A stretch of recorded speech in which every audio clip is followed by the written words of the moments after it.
নমস্কাৰ বন্ধুসকল welcome to my YouTube channel পাৰ্থমেশলৈ আজিৰ এই ভিডিঅ'টি অৰুণোদয় আঁচনিৰ লগত জড়িত হয় সেইবাবে যিসকলে অৰুণোদয় আঁচনিৰ সুবিধা বৰ্তমান লাভ কৰি আছে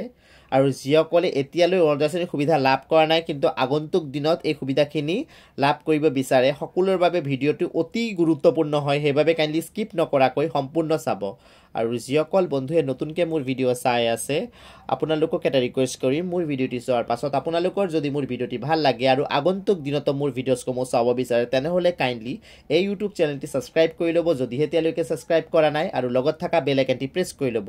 ইয়াৰ লগতে সকলো ভিউয়াৰ্ছক এটাই অনুৰোধ কৰিম মোৰ ভিডিঅ'টি চোৱাৰ পাছত আপোনালোকৰ যদি মোৰ ভিডিঅ'টি ভাল লাগে কাইণ্ডলি লাইক এটা দিবলৈ নাপাহৰিব কিয়নো আপোনালোকে দিয়া এটা লাইক মোৰ বাবে অতিকৈ গুৰুত্বপূৰ্ণ হয় মই ইনস্পিৰেশ্যন পাওঁ সেই লাইকসমূহৰ পৰা যেন আগন্তুক দিনত আৰু ভাল গুৰুত্বপূৰ্ণ ইনফৰমেটিভ ভিডিঅ' প্ৰস্তুত কৰি আনিব পাৰোঁ আপোনালোকৰ বাবে সো বন্ধুসকল এতিয়া আৰু পলম নকৰাকৈ আজিৰ ভিডিঅ'টো আৰম্ভ কৰিছোঁ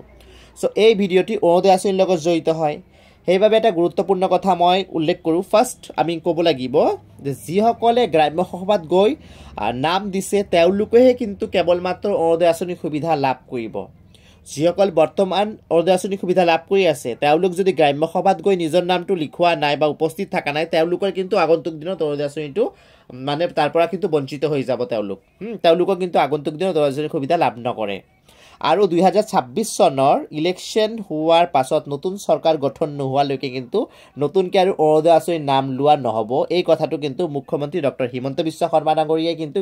একদম ক্লিয়াৰলি মেনশ্যন কৰি দিছিল প্ৰতিটো সংবাদ মাধ্যমত আমি দেখিবলৈ পাইছোঁ তাই কিন্তু কথাটো একদম স্পষ্টকৈ কৈছে যে যিসকলে বৰ্তমান অৰুণোদয় আঁচনিৰ সুবিধা লাভ কৰি আছে যিসকল যোগ্য হিতাধিকাৰী হয় আৰু যিসকলে আগন্তুক দিনত এই সুবিধা লাভ কৰিব বিচাৰিছে বৰ্তমান লাভ কৰি থকা নাই সকলোৱে গৈ কিন্তু গ্ৰাম্য সভাত গৈ নিজৰ নাম দিব লাগিব এতিয়া কথাটি হৈছে পূৰ্বৰ অৰুণোদয় আঁচনিত কি আছিলে যেটো লাষ্ট টাইম আহিছিল অৰুণোদয় আঁচনি তাত হৈছিলে কি আধাৰ কাৰ্ডৰ লগত অৰুণোদয় আঁচনিটো লিংক কৰা হৈছিলে ঠিক আছে কিন্তু এতিয়া চৰকাৰে এটা নিয়ম বান্ধি দিছে one ration card equal to one Orunodoi scheme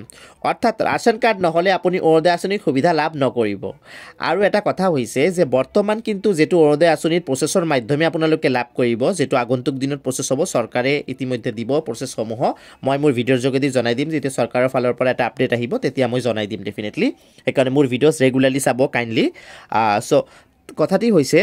ration কাৰ্ডৰ লগত লিংক হ'ব অৰুণোদয় আঁচনি অৰ্থাৎ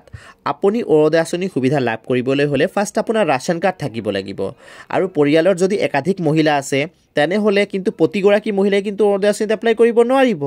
ৰেচন কাৰ্ডত ধৰক 5 গৰাকী মহিলাৰ নাম থাকিলে 5 গৰাকী এপ্লাই কৰিব পাৰিব তেনেকুৱা নহ'ব কেৱল মাত্ৰ এগৰাকীয়ে এপ্লাই কৰিব পাৰিব because one ration card equal to one Orunodoi scheme এইটো কিন্তু চৰকাৰৰ ফালৰ পৰা এলিজিবিলিটি ক্ৰাইটেৰিয়া হিচাপে দি দিছে